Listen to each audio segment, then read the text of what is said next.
le Parti socialiste a une opinion. Il a même pris des propositions.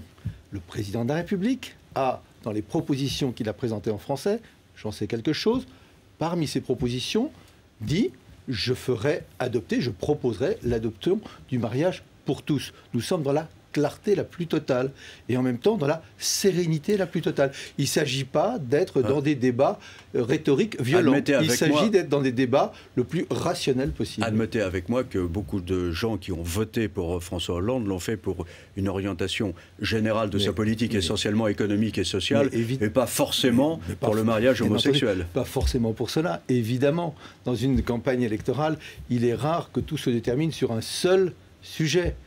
J'ai eu le sentiment que dans la campagne électorale, ce qui a beaucoup été abordé, c'est ce qui préoccupe encore aujourd'hui les Français. L'économie, l'emploi, le pouvoir d'achat, les questions sociales. Ça, c'est au cœur des préoccupations des Français. Ce soir, c'est tout à fait normal. Nous parlons de cette manifestation qui est un événement en tant que tel. On ne va pas dire ça n'a pas existé. Mais est-ce que dans 15 jours, dans 3 mois, dans 6 mois, ce restera un événement? Je ne le pense pas. La loi aura été votée. Et personne ne reviendra sur la loi qui aura été votée. Pas de référendum.